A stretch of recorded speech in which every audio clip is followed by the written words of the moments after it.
बिस्मिल्लाहिर्रहमानिर्रहीम। सुबहानल्लाह, अल्हम्दुलिल्लाह, वला इलाहा इल्लल्लाह, अल्लाहु अकबर।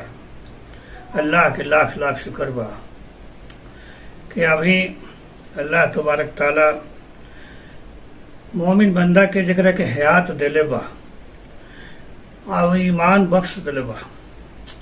वो आदमी ईमान के हिफाजत करे, अल्लाह के हुक्म के मुताबिक चले तो इंशाअल्लाह वो आदमी कामयाब बा। कलम पाक में बा वमा खलक़तुल जिन्ना वल इंसा इल्ला लियअबुदून, कि अल्लाह ने इंसान और जिन्नात को पैदा किया सिर्फ इबादत के लिए। अब यही में समझे के बात बा, इबादत का खाली एक नमाज के नाम बा या रोजा के नाम बा या हज या जकात के नाम बा। अल्लाह अल्लाह समझे में नहीं किया। असली बात आज समझ जाई साफ भोजपुरी भाषा में कि इबादत वह चीज है जौन की अल्लाह के हुक्म और नबी पाक सल्लल्लाहु अलैहि वसल्लम के पाकीज़ा नूरानी तरीका जिंदगी में आ जाए, वो है इबादत। यानी अल्लाह के हुक्म के मान गए।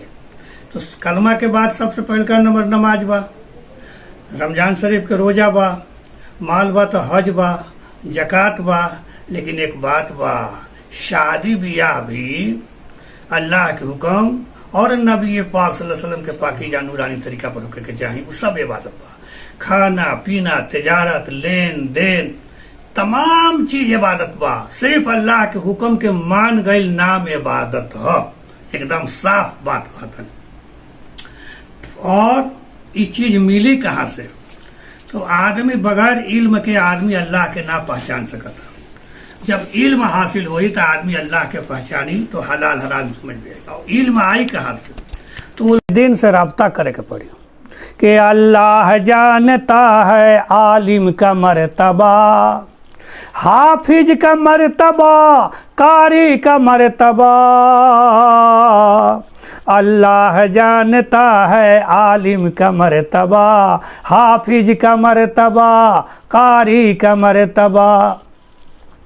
हक बात है किसान ये कहानी है, हक बात है, हक बात है किसान ये कहानी है। दिन के वारिसुल अंबिया उलमाए रब्बानी है।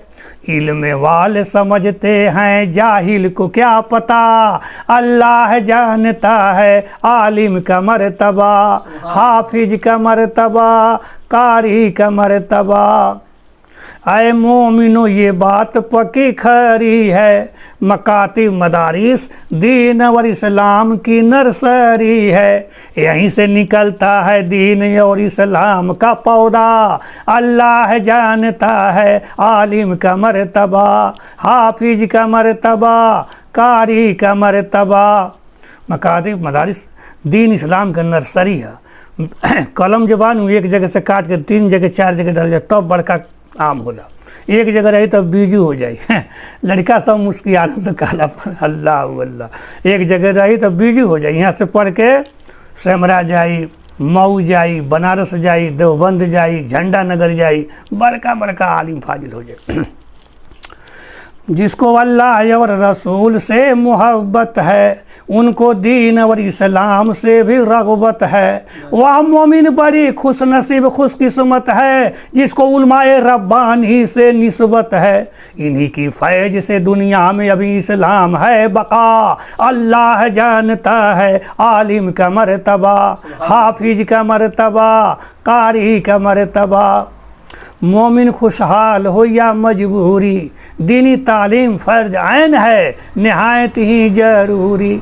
उसके बाद ही कोई इल्म हुनर का हो मशगला। अल्लाह जानता है आलिम का मर्तबा, हाफिज का मर्तबा, कारी का मर्तबा।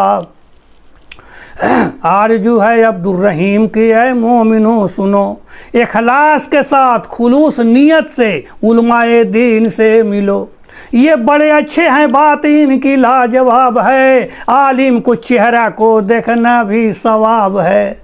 इल्म वाले समझते हैं, जाहिल को क्या पता, अल्लाह जानता है आलिम का मर्तबा, हाफिज का मर्तबा, कारी का मर्तबा।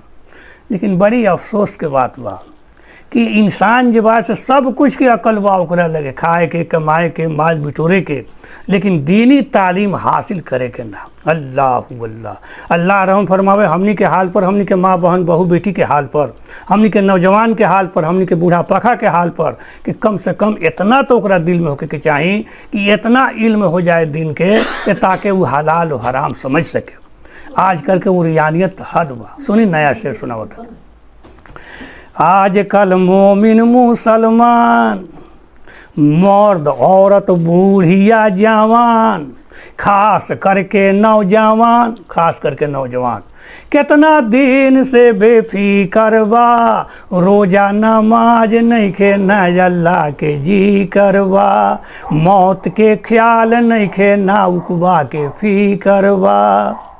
उरियानियत हद से गुजर गई, बेहयाई हो गई ज़्यादा, घर के बूढ़ा पाखा गार्जियन घर में बैठ के झंखता लो जे कैसे बाँची मूल मर ज़्यादा।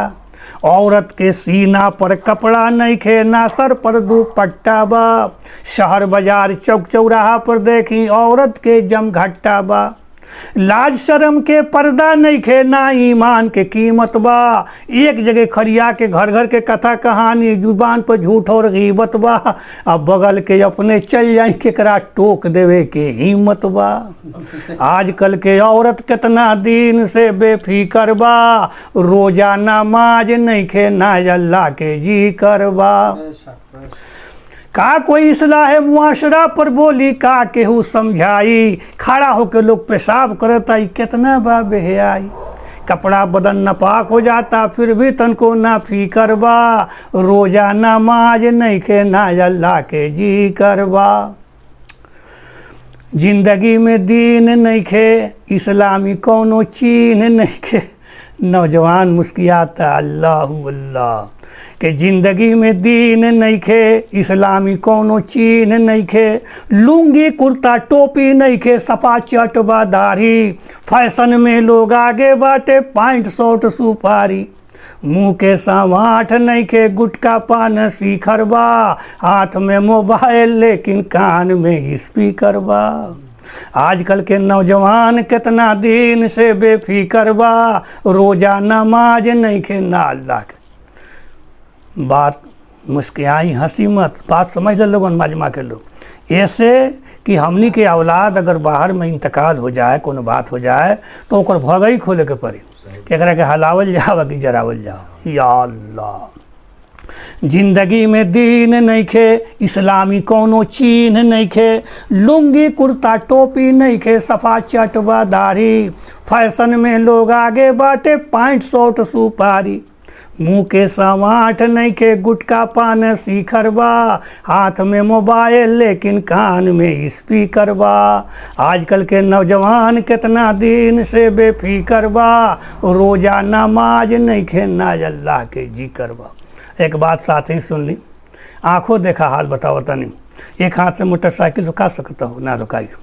जब मोटरसाइकिल पर आदमी जब बैठा था कि प्रोग्राम पर हम लेता तो डर लगता, जब फोन आवता तो ऐसे 5 मिनट रुक जाई, फ़ोन करे के बाद तो फ़ोन करके बात कर लिया ना, तो कहीं जो 5 मिनट के बाद। लेकिन मोटरसाइकिल चलाओ में जितना खतरा हो गई, अब कितना गनाई तोहरा से बड़े बड़े नौजवान जो बात से खट गए। अल्लाह रहम फरमाओ। जलसा इस्तामा सुने खातिर शौक से लोग जुटता, अब बड़ी अफसोस के बात बाकी एको गुनाह ना छूटता। देख पर देख चल रहा बा, औरत खा रहा बा, मर्द खा रहा बा, स्टेज लाग रहा बा, चल रहा बा, लेकिन बड़ी अफसोस बा। जलसा इस्तामा सुने खातिर शौक से लोग जुटता, बड़ी अफसोस के बात बा कि एको गुनाह ना छूटता।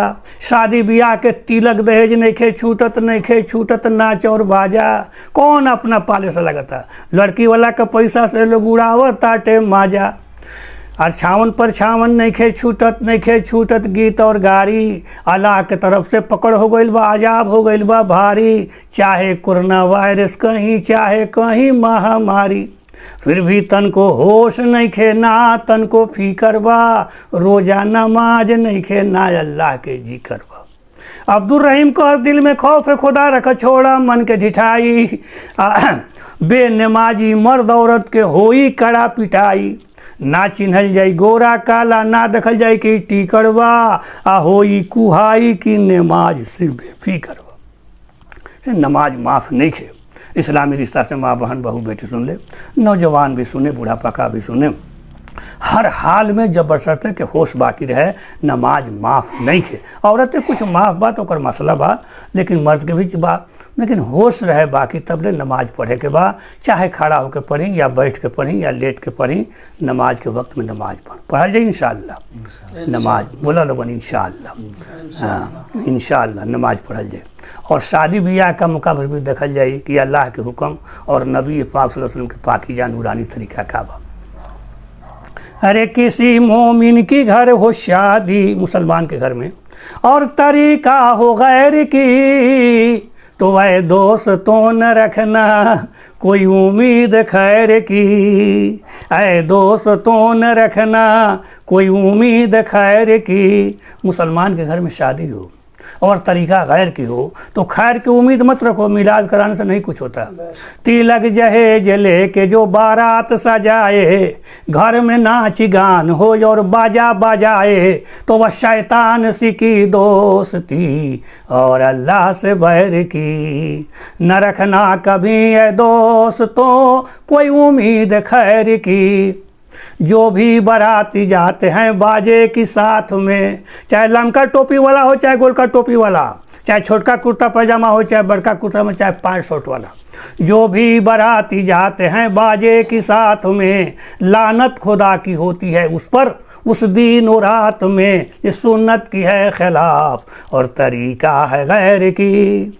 मज़े में बात करते हैं दोनों मियाँ बीबी, सिरहाने टेप रिकॉर्ड है और बगल में है टीवी, तो उसे देखने आती है पड़ोसन औरतें भी गैर की। नया चूल्ही बना कर नेवतती है घर घर जाकर, झूम झूम के गीत गाकर गुलौरा बरी पकाकर, मस्जिद में समा कर भरती है ताक जाकर, कई कई वक्त के नमाज करती है कजा। ये सब सुन्नत की है खिलाफ और तरीका है गैर की। दुल्हा को सजाकर जब चलते हैं गाड़ी और घोड़ा, तो ये भी पीछे से सरिया कर चलती है दौरा में चाउर दही या लोढ़ा। गांव के बाहर जाकर गाड़ी रोकती है, बदन पर और आँखों में चावल झोंकती है, मुंह में टीका लगा के सर पर लोढ़ा घुमाती है। कितना हो समझाएं लेकिन ये चुड़ैल समझ नहीं पाती। ये सब सुन्नत की है खिलाफ और तरीका है गैर की। दुल्हा दुल्हन की गेंद खिलाती है औरतें, चप्पल जूता की खेल मचाती है औरतें, न जाने क्या क्या रंग बनाती है औरतें। उसको दोनों आँखों को झांप कर बोलती है उस पर डांप कर, कोल्हू की बैल की तरह घर में नचाती है औरतें। न पर्दे की कुछ ख्याल है न ख्याल हाथ पैर की। अफसोस है अब्दुल रहीम ऐसी मुसलमान औरतों पर जो गैरों को रस्म रवाज को करती है खुश होकर। पानी घाट पर पानी भर के करती है पन कटाई, घर में बुला के नाई करती है नूह कटाई, कहीं इमली की घोटाई। अरे कैसे तुमने भूल गई जहन्नुम की वह पिटाई। सब सुन्नत की है खिलाफ और तरीका है गैर की। न रखना कभी ये दोस्तों कोई उम्मीद खैर की। इस्लामी रिश्ता से माँ बहन बहू बेटी सुन ले कि इस तरह चीज़ गुनाह के काम बा। अब ये जब ले भइल तो ले भइल, अभी से तोबा कर ले कि आइंदे से या अल्लाह अब न गायब न गवायब। हम ढकना के घूस आ तसला के दाल आ झंगा के भात मने करे नहीं आयल। हमरा इतने कहे के बा कि अल्लाह के हुक्म के मुताबिक काम होखे। अल्लाह के हुक्म बा कि बच्चा पैदा हो घर में तो दहिना कान में आवाज़ आजान देवे के बा, का खड़ा होकर चिल्लाए के बा, कहीं दहिना कान में लिखल बा, चिल्ला के निकल लिखल वहाँ दहिना कान में अल्लाह अकबर कान में जैसे बच्चा के सेट कर जा। और बायां कान में तकबीर कहे के बा, वह आजान तकरीर पर जनाजा होकर हो जाए जी हमारी तैया। अब बताई कि अल्लाह की हुक्म भइल। अब तो लोग कह लेता थे, अब फिर छिपा बजावता, तोबा तोबा छी छी छी। फिर जब बात से ढोल बजावता, नाचता, सोहर गावता, ये बताएं कि वो फिर जाके सेटिंग करता। तो ऐसे हम ज़्यादातर जलसा में, कॉन्फ्रेंस में, जहाँ भी हमार बात होला, तो इन साल का हम हरदम कहतनी कि बराए मेहरबानी अजान हो गई, दूध पियावे के बाद तो सुभान अल्लाह अल्हम्दुलिल्लाह कह के पियाओ, लेकिन बच्चा के सामने मोबाइल मत चलाओ। हाँ, ऐसे कि मोबाइल जब बच्चा के देखता वो तो रिंगटोन के बाद से जाके सेटिंग करता, जहाँ अल्लाह पर सेटिंग कैले बा तो ओमे और सब बात, ओमे ड्यूट जौन खेलता तो जाके सेटिंग करता। अब ज्यों ज्यों बच्चा होता, अब सोरिए के हालत में ओकर बाप जाता चाहे मतारी कुछ, अब जब बात से बच्चा हैंगे से ताकता, वो ना मिठाई के जरूरत बा ना ओकरा पाई के जरूरत बा। अब बच्चा के इश्क हो गई बा मोबाइल से। अब इश्क मोबाइल के का पूछता नहीं VIP। तो अब जब बात से पहले हमारा उम्र के लोग बाए में देखत हुई कि पहले हिंदू चाहे मुसलमान के, धनिक चाहे गरीब के बेटी जब विदा हुई, चाहे पतो घरे आई, तो ओकर संगे संगे एगो भाई जात रहा। भाई जाई काहे लग जाई, बबी के चुप करावे लायक। अब देखे जाता बबी चुप नहीं रहत। अल्लाह अल्लाह, बड़ी मंतर रहा। 5 दिन पर जात ला कलेवा ओकर नाम हम। तब कलेवा जब जाई तो भैयावा चल का है फरियाए तनी बरा ऐसे ये वो 5 दिन पर जब जाई ओकर बाप भाई दू तो भेंट करी, तो ओकरा घर के लोग ढुका लगा रहे कुछ कहे मत, तो ओकर टाइम मिली कहे के हइले ना। अब भैयावा 5 दिन में सारा रिपोर्ट लेके चल आवत लग। अब बात खत्म बा। अब बबी काहे नहीं कि चुप रहता। अब मार VIP मोबाइल जाता, बस्ती जेवर जाता, कलम पाक जाता। 2 दिन के बाद एक मतारी फोन करती है, बबी कह ना समाचार ठीक बा, बुढ़िया बड़ा कारा बिया, छौड़ी के मुँह बनावत दे तो मोबाइल हम सरिया देता का। बड़ी खतरा कि मोबाइल में इतना असर बाटे, केतनो दूरी से मिल जात खबर बाटे, जितने अच्छा बा उतने बदतर बाटे, एक चलावे में सब कुछ कसर बाटे, लेकिन मोबाइल फितना के जड़ बाटे। चाहे कोई बाहर रहे, चाहे जाए मकान पर, चाहे मदरसा स्कूल जाई, चाहे कोनो दुकान पर, साहेब सलाम करके फुर्सत नहीं के हरदम मोबाइल बा कान पर। लेकिन गाहक पर हरदम नजर बाटे, मोबाइल में इतना असर बाटे, कितनो दूरी से मिल जात खबर बाटे। कठौती में पिसान बाटे, रोटी लोगू बेलता, आ लइका जब झुआ ताटे तो मोबाइले से खेलता। वो टूट जाओ फूट जाओ कौनो ना डरवो फिकर बाटे। एक आदमी कहें गरीब से बोले जलसा नहीं करेंगे, कहेगा जी 50,000 अथी 17,000 के मोबाइल हम लेकर फोड़ दिल, हमने 50,000 के फोड़ दी। कौन ओकर बाप किन ले, ओकर बाप कतार से भेज दिल, केतनों के फोड़ दी जी। बच्चा बच्ची पढ़े जाता, झोरा बस्ता कांख में, आगे पीछे चढ़ता, लेकिन मोबाइल बा हाथ में, मैसेज पर हरदम नजर बाटे, मोबाइल में इतना असर बाटे, कितनो दूरी से मिल जात खबर बाटे। सास बहू घरे बाटे, बउआ बा विदेश में, तनका कोनो बात होता फौरन चल जाता मैसेज में, सुनते मातर बबुआ के दिल हड़बड़ाता, अब बेग सरी आवता जे काम गड़बड़ाता। मोबाइल में इतना असर बाटे, कितनो दूरी से मिल जात खबर बाटे। हॉस्पिटल में मरीज सुतल बाटे बेड पर, दवा सुई चलता लेकिन देखता ते नेट पर, मोबाइल में इतना असर बाटे, कितनो दूरी से मिल जात खबर बाटे। अभी इमसाल रबीउल में प्रोग्राम में गने न रह गए, तो एक आदमी कहला कि चाचा बात सही कर, हॉस्पिटल में से आवता नहीं, वो जौन बेहोश लग तौने में ना चलावत लगन, जौन जितना आदमी होश में होई सबका हाथ में मोबाइल में तक TV देखत है। मोबाइल में कॉल आजकल हो गई बाटे फ्री, झूठ गिबत चुंगल खोरी होता नेतागिरी, बात करते करते लोग के टेंशन बढ़े जाता, कोई डूबजर के मरता, केहू रेल में कटाता, कहीं चोरी डकैती कहीं आबरू लुटाता। ये कितना काम गड़बड़ बाटे, मोबाइल में इतना असर बाटे। मोबाइल के आजकल लोग हो गए बाटे आशिक, आ काम जब खराब होता तो कहता लोग जी बाटे कुल नासिक, लेकिन माँ बाप कितना बेखबर बाटे, मोबाइल में इतना असर बाटे, कितनो दूर से माँ बाप कितना बेखबर बाटे। गौर करे के बात बा, ऐसे ही सब बुरा काम बा जौना से अल्लाह मने के लिए बा ओकरा के तोबा करी। अल्लाह के हुक्म और नबी पाक सल्लल्लाहु अलैहि वसल्लम के पाकीज़ा नूरानी तरीका ज़िंदगी में अपनाई। ये तो केतनो कहल जाई तो उड़ाए जाए के नहीं खे। मिजाज फूलता हमरो। अब खैला पर से बात बाटे थोड़ा एगो और से सुनाए तनी कि हमनी के केंगे रहे के चाहिए, नौजवान भी सुनो और पुरान भी सुनो। अहले तकवा की सूरत बना लीजिए, नूरे सुन्नत से चेहरा सजा लीजिए, नूरे सुन्नत से चेहरा सजा लीजिए। रोज महशर शफाअत से महरूम हो, अपनी मोछे न इतनी बढ़ा लीजिए। अहले तकवा की सूरत बना लीजिए, नूरे सुन्नत से चेहरा सजा लीजिए। बाल सर पर न अंग्रेजी रखिए जनाब, उसको सुन्नत समझ कर कटा लीजिए। अहले तकवा की सूरत बना लीजिए, नूरे सुन्नत से चेहरा सजा लीजिए। बाल रखी तो जुल्फ रखी, काकुल नबी पाक सल्लल्लाहु अलैहि वसल्लम के इसे मौलाना लोग रखता, लोग चाहे यूपी साइड में लोग रखेला, चाहे जमात कोई भी। तो वो जन तरीका बा सुन्नत तरीका, वो तरीका पर बाल रखल ठीक बा। लेकिन हई से समझ में हमरो ना आवेला, काहे ने तोहनी के आवेला कि ना आवेला, काहे ने कोनो कहने पछाड़ी घाव भरे का भरे। साफा आधा पर से एकदम जीरो, आधा पर से है ने करिया हीरो। अजीब बात बा कि बाल सर पर न अंग्रेजी रखिए जनाब, उसको सुन्नत समझ कर कटा लीजिए। अहले तकवा की सूरत बना लीजिए, नूरे सुन्नत से चेहरा सजा लीजिए। टखना ढकना गुनाहे कबीरा है ये। एड़ी जौन बा, जौन घूठी कहल जाला, ओकरा से नीचा अगर कपड़ा जाता तो हराम बा।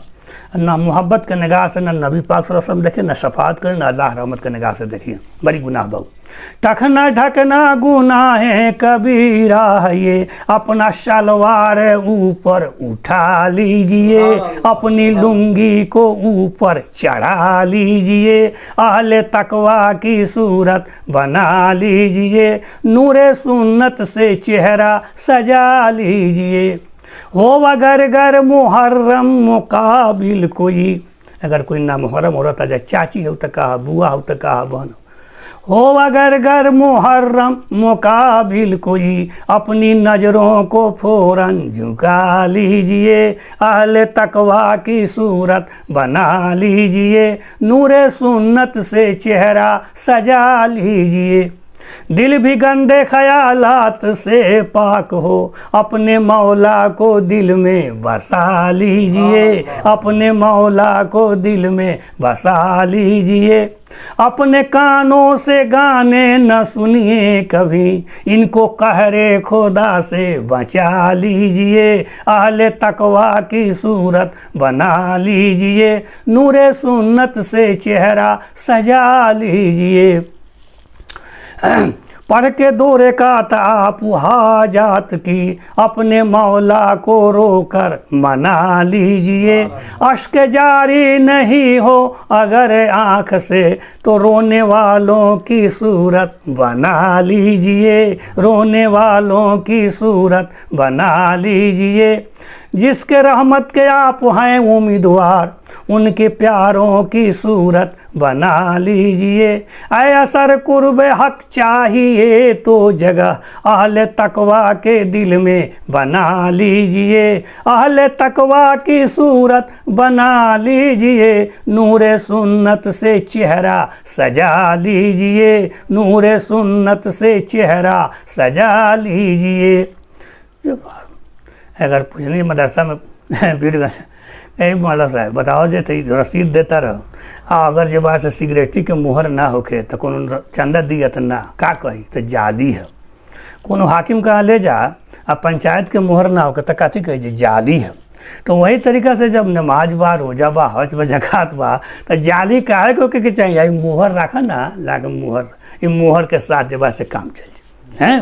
अब पढ़े के नहीं खे, अब उम्र दराज हो गई बाद में, तो उला का अल्लाह आसान रास्ता बता दिल हैं कि ये दुनिया अजीब रंग खट मीठी, हिर्स हवस के बबालू गीटी, मधमाया के बाजार में लोग खाता खाई साथ के चटनी लीटी।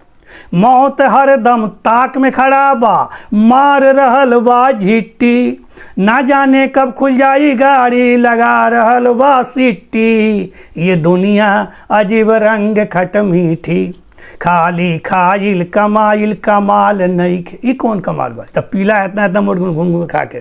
खाली खाइल कमाइल कमाल नइखे, जब जिंदगी में कौनो ने कमाल नइखे।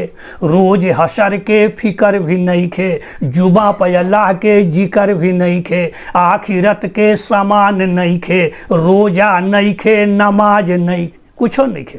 ऐसन जिंदगी बेकार भाई, आदमी वह दिन बड़े पछताई। मलकुल मौत जब सामने आई, बड़ी सख्ती से रूह खिंचाई, जैसे चमड़ा छीले कसाई। अकल कौनो काम न आई, आँख से झर झर आई रोआई। कौना हाल में कब मौत आई, ई कोई ना जानी। लाख कोशिश करी रुके के, एक सेकेंड ना मानी। चाहे कितनो रोई गाई, चाहे कितनो छाती पीटी। ये दुनिया अजीब रंग खट मीठी। हिरसावस मौलाना साहब लिखा था मस्जिद के बारे में कि दुनिया चटपटी